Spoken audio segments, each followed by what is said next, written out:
The salt-laden wind of the Atlantic weaves through the manicured foliage along Bellevue Avenue, where gardens are trimmed into living paintings. And in that perfumed air of the late 19th century, Newport, Rhode Island, was rising as the ultimate emblem of gilded extravagance, a summer sanctuary where America's wealthiest families gathered to escape the sweltering cities, to lose themselves in endless balls and whispered conversations about power. Here, each mansion was not merely a home, but a declaration of social supremacy, a silent challenge hurled at rivals in the invisible war of the elite. Amid these architectural marvels stood Rosecliff Manor, gleaming like a pearl, its immaculate white walls clad in glazed terracotta that caught the summer sun and flung it back in blinding shards, resembling a miniature palace lifted from the dreams of Versailles. Yet behind that flawless beauty lay a tear-stained tale of sudden fortune, strategic marriages, and private tragedies,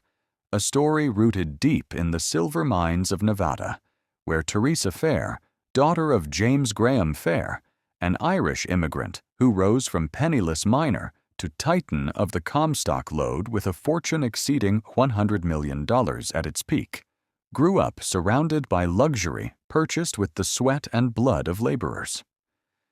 James Fair, with his piercing eyes and calloused hands from years spent clawing through dark, damp tunnels, had turned dull gray ore into the very symbol of the American dream.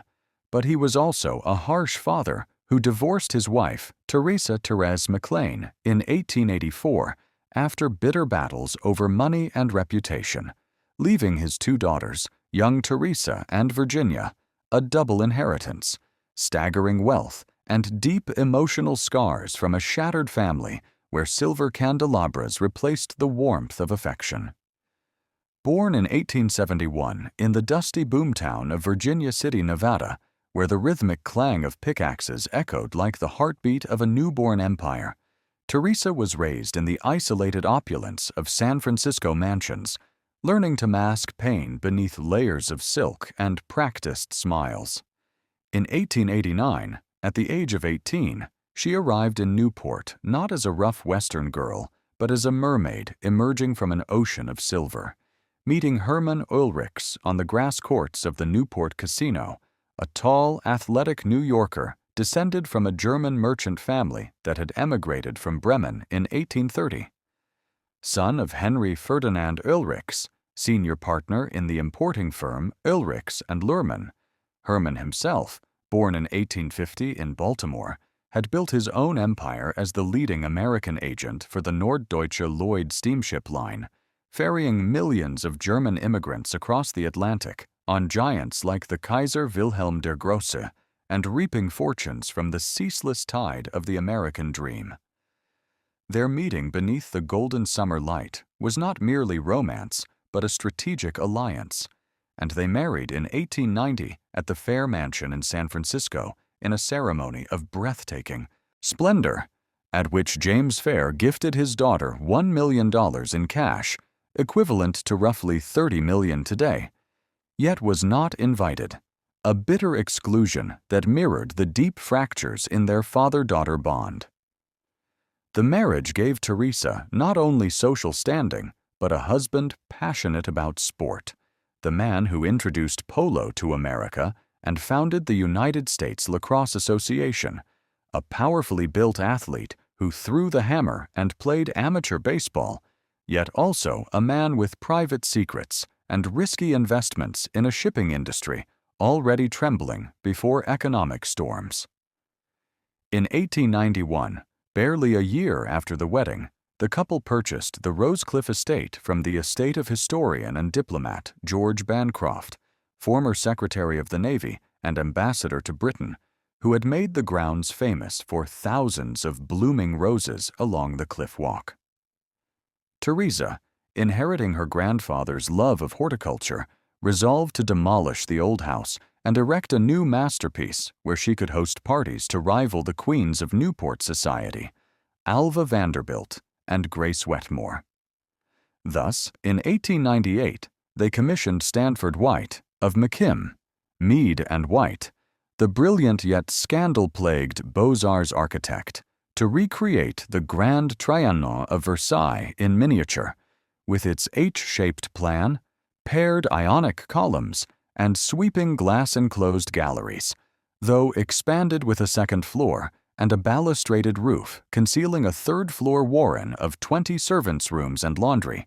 all built of red brick faced with gleaming white glazed terracotta that shimmered like fine porcelain, at a staggering cost of $2.5 million, a sum that left even millionaires breathless.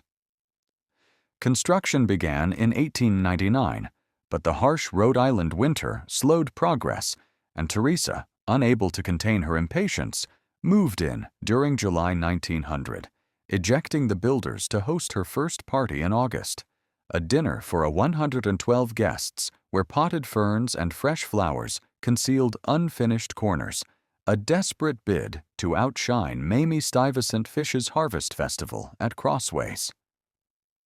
In that moment, Rosecliff became a stage, and Theresa, in floating white gowns and a proud smile, stepped into the ranks of Newport's reigning queens. Yet behind the crystal chandeliers and lilting waltzes lay the first hairline cracks, endless expenditures on interiors from Jules Allard et Fils, gardens tended with obsessive care, parties growing ever grander, all funded by Comstock silver, yet threatened by the volatile shipping markets Hermann struggled to navigate, a river of wealth that seemed inexhaustible, but was in truth as fragile as sea foam shattering beneath the waves. Moonlight hung full and low over the glittering sea beyond the arched windows of the largest ballroom in Newport,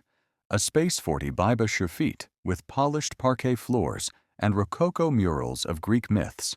where on the night of August 19, 1904, hundreds of guests in pristine white gathered beneath the prismatic, Yedidger's glow of Swarovski chandeliers for the legendary Bal Blanc, hosted by Theresa Fair Oelrichs to celebrate the Astor Cup yacht race.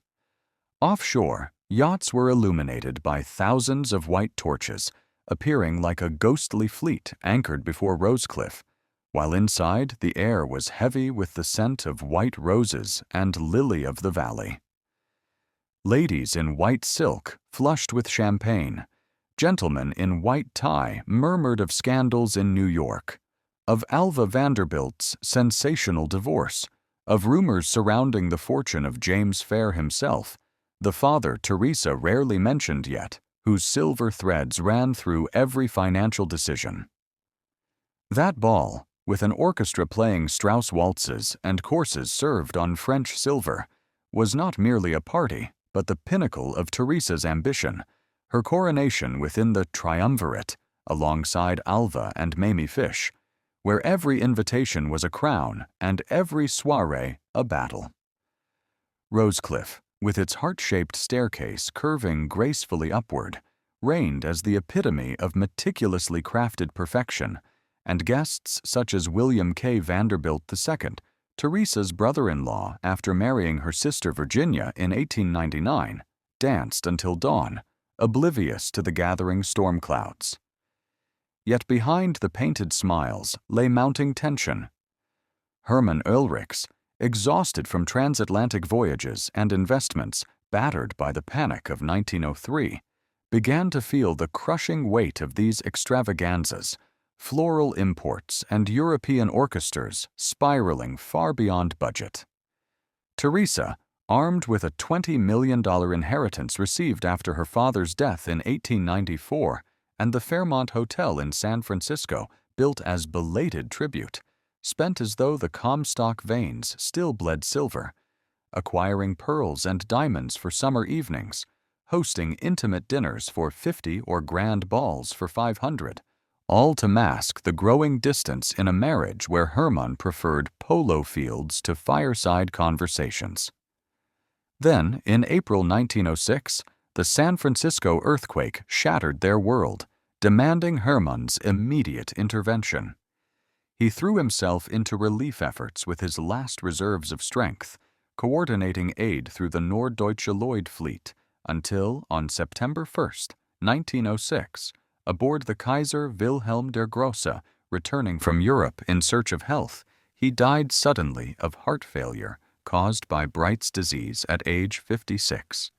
His body was brought home on the very ship that had made his fortune. Theresa, at Rosecliff with 15-year-old Hermann Jr., received the wireless telegram and raced from Newport to Hoboken, face pale beneath black mourning veils, accompanied by Virginia and the Vanderbilts.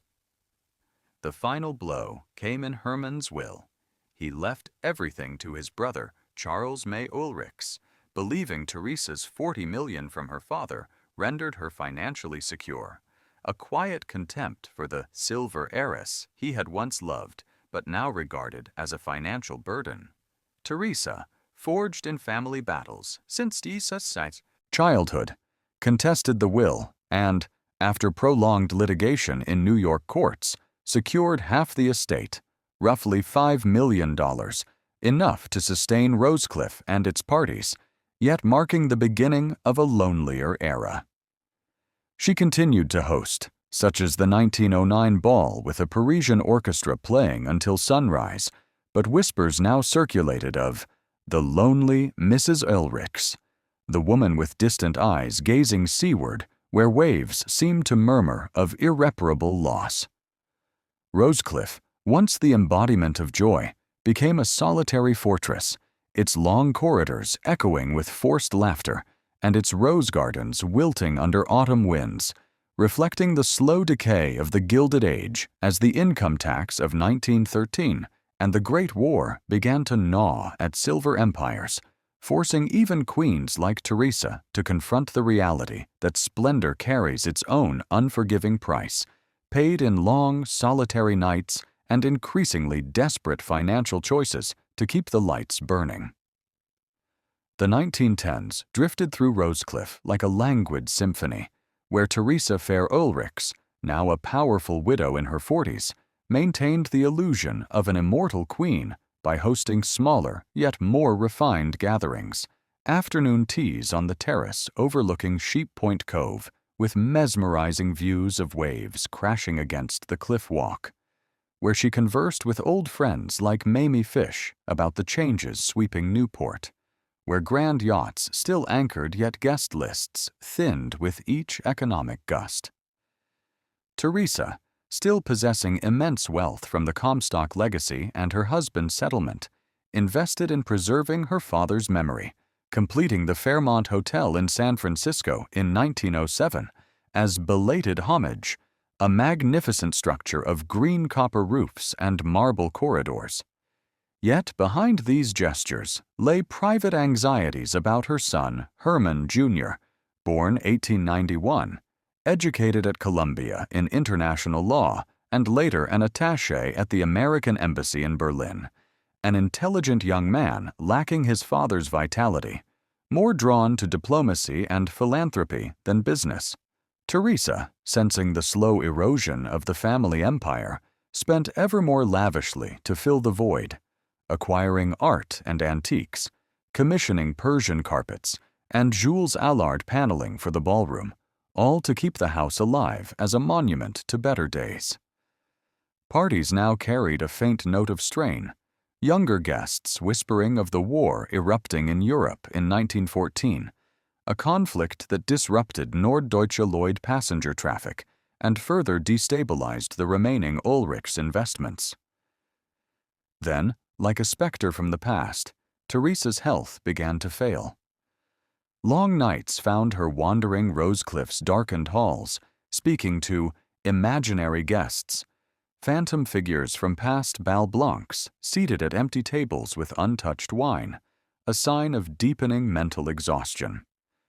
Friends attributed to the lingering pain of widowhood and growing isolation of a woman once the center of the social universe. By the 1920s, as the Jazz Age roared in New York, Theresa withdrew deeper into her private world, spending summers tending the rose gardens inherited from George Bancroft, though the blooms now seemed to fade earlier each year, mirroring her own decline. Her son, married to Dorothy Hadel in Paris in 1925 and rising in diplomatic circles, gently suggested reducing the crushing maintenance costs of a mansion with 28 bedrooms, modern electricity, and an elevator, innovations of the Gilded Age that had become financial millstones. Theresa died on November 21, 1926, at Rosecliff, aged 55, in her exquisite blue and gold embroidery room. A small private funeral was attended by only a handful of relatives, including Charles May Oelrichs and his wife. Her body was laid to rest at Woodlawn Cemetery in the Bronx. She left most of her estate to Hermann Jr., with the provision that if he died childless, her sister Virginia would inherit the remainder, a will reflecting profound anxiety about the survival of the bloodline. Yet her true legacy was Rosecliff itself. Hermann Jr. kept it until 1941, through the depths of the Great Depression that forced even millionaires to liquidate then, with his diplomatic career interrupted by World War II and investments failing, sold the house and contents for a mere 21,000 dirhams to actress Gertrude Niesen, a humiliating fraction of its historic worth, and auctioned most furnishings for $65,000. The bankruptcy was not a sudden crash, but a slow hemorrhage, the relentless cost of preserving a monument too vast for a new era, leaving corridors that once rang with laughter now echoing only with wind. Hermann Jr. died childless in 1948, closing the book on a dynasty that had once ruled both seas and society, yet was ultimately drowned by the very weight of the splendor it had created, a bitter lesson in the true price of pearls scattered along Newport's shore. The post-war years brought Rosecliff a new breath of life as it passed through fleeting owners in rapid transactions reflecting the chaos of the era, from Gertrude Niesen's vague Hollywood dreams to short-term investors until 1947, when New Orleans shipping millionaire J. Edgar Monroe and his wife Louise purchased the expanded estate, restoring the name Rosecliff and transforming it into a summer refuge from the stifling southern heat. Louise, with refined taste, spent a month at the Plaza Hotel in New York, assembling a perfect staff, from French chefs to Irish gardeners, and they reopened the mansion to lavish Mardi Gras-style parties where feathered costumes and glittering masks replaced Gilded Age formality, trumpets echoing through the ballroom, and rumba dancers spinning across floors that once knew only Strauss waltzes, a joyful contrast to Theresa's rigid elegance where guests could laugh without fear of etiquette. Monroe, with his warm southern smile and Louisiana wine collection, made Rosecliff a symbol of rebirth,